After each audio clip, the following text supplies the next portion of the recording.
Hey minions, welcome to Crank It Up. I'm Jim Price, and on this episode of Action Awareness, I want to talk about a new penguin action. I can't tell them apart. If you didn't have a chance to get the penguins at Gen Con, know that they will be in the AEG store before the end of the year. This is a standard action that lets you shuffle any number of your minions into your deck. You then play an equal number of minions from the top of the deck there as extra minions.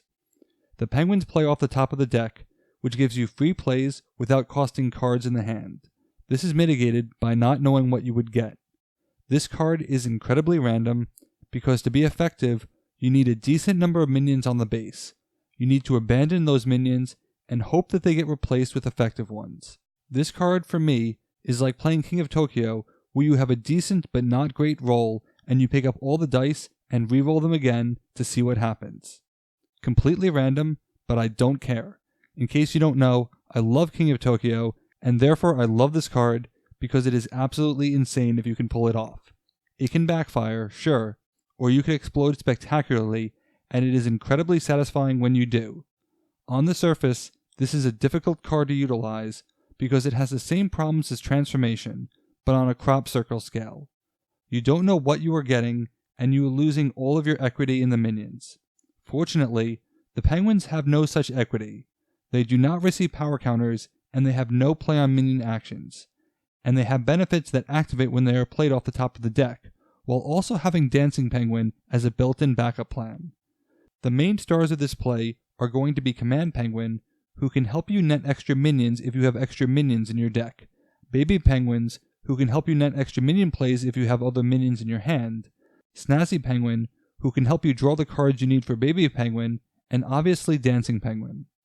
But an unsung hero in this play is Regurgitating Penguin, who has a really obscure timing for the penguins.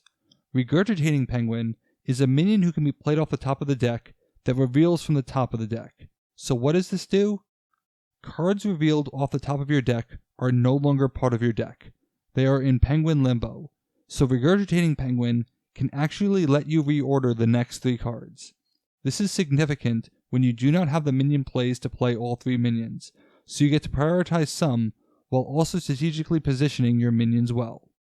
With Pebble Gift, this can become an insane card draw, but you need to be careful not to draw yourself out of minions to play from your deck. This has actually happened to our group a few times. The most memorable play of I Can't Tell Them Apart came with the Itty Critters, our great penguin combo. At one point, Eric only had Critter Champion on Critter Combat Club. This action favors minions with an odd set. They either want strong on-play abilities that can benefit others, not necessarily themselves, or ongoing or talents that can provide value if erased. The Itty Critters excel at this. We forget the exact order of operations, but Critter Champion can grab Krakatoad, who can give the power to Critter Champion, and your regular minion play can be Critter Coach, who can pull out Calicoin.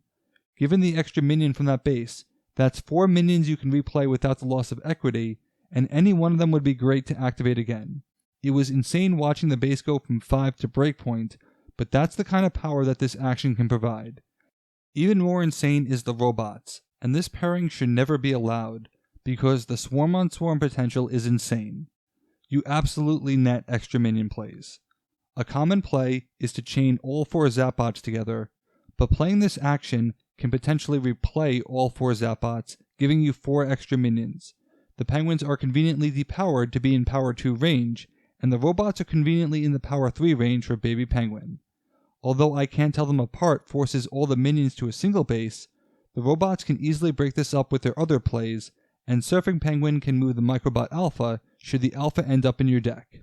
It's extremely easy to get a 2-base combo out of nowhere, and the Alpha loves all those extra minions.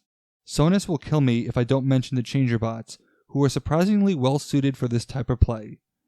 The Bruiser is an example of a minion who wouldn't survive the shuffling effect, but they make for a great Baby Penguin complement. But the Huffies really love this action because they can start out on an entirely separate base. They can move to the intended base, but will lose a power. However, that power reduction will be lost once they get shuffled in, leaving you with a minion with above average power for its class. Solar Shout loves the action even more, as the action can play itself and undo the Solar Shout penalty, which is even more severe. You can consolidate any number of minions, and then you have both for Regurgicon and a wish for wings that work to push you over the edge in terms of power. You lack a clear leader 2 target to take the talent before you shuffle, but you still have it after. For an absurdly risky but ultimately fun play, use this as a lightning rescue action. Because the baby penguin can net extra minions, Megabot loves the increase in power. Now, there is only anecdotal evidence of the rule, but what happens when a Phase 3 special from hand brings minions into play that have from play specials? The legend goes that these abilities do trigger, and while Beta 6 loses their equity, this is a fantastic Black Trooper on a separate base play, as 4 Beta 6s can generate 4 power, Lightning Rescue generates 2, and then I Can't Tell Them Apart can generate even more. Blue Trooper can have the same effect. Being able to snag both bases on someone else's turn is devastating, and while this requires luck, it's absolutely the type of play that I shouldn't enjoy but cannot help myself. When you shuffle a minion in, if you do not own it, it will not go into your deck, but you still get to play an equal number of minions as the ones you removed off the base, as Muffin and Queen Fluffy can erase 2 minions off the board and replace them with permanent minions of yours. It's great against ignobles, using the sneaky squires to your advantage in the reverse transformation play. This action can be brutal with Vikings because you can continue to pillage cards from another player, as replaying Valkyrie and Shield Maiden really hurts in 2 players. As the penguins tend to be minion starved after they explode, using the Shield Maidens to pull out minions to use with Baby Penguin can be extremely beneficial.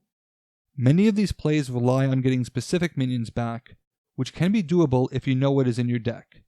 A really intriguing play is to use the Pyramid Engineers to bury cards from your hand, whether they are minions or actions.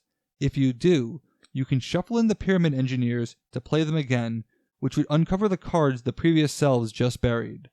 I like this play because it can generate minions or actions depending on what you need, and the critical part is making sure that you know you can get back the Pyramid Engineers by not having a diluted deck. You can also hedge your bets by making one of the cards that you buried be Seal the Tomb. There are a ton of great plays for this card, and I cannot cover them all, but most of the magical talents benefit from a second usage, particularly Bewitching Gal. A moderate-sized magical girl base can depower and destroy an opposing minion while also reducing the breakpoint, while this action can put potentially even more minions on the base for a second round of talents to be even more powerful. The only minion whose order matters is Rainbow Girl, which is bad to draw early, but great to draw late. Make no mistake, there are a lot of bad plays with this card. Penguin Halflings are amazing, but for a faction like the Halflings, where the order of your minion matters, this card is not your friend. Not every minion with a strong on-play ability will benefit from this play, because you need to consider the group context. That doesn't change the fact that the action is incredibly fun, despite its randomness. When the Penguins were first pitched, I really wanted their theme to emphasize minions getting lost in the shuffle, because to me, Penguins are indistinguishable. This card perfectly sums up that theme for me, and I even got to name it. So if you hate the name, blame me, but know that it was my second choice. Naming issues aside, this is a great card with a lot of potential, and I cannot wait for you to use it. What are your first impressions of this action? Let me know in the comments. That's it for this week. Thanks for watching. Be sure to like and subscribe. Let's shut it down.